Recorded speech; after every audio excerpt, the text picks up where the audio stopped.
Ulo. Kung matamaan mo yung bahay. And then it sounded like it was farting. Oh wait, it kind of fart.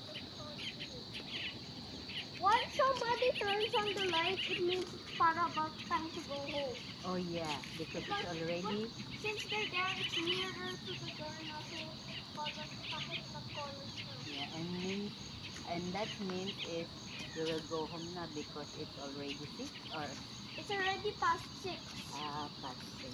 but we only go home once they call us. We Okay. don't.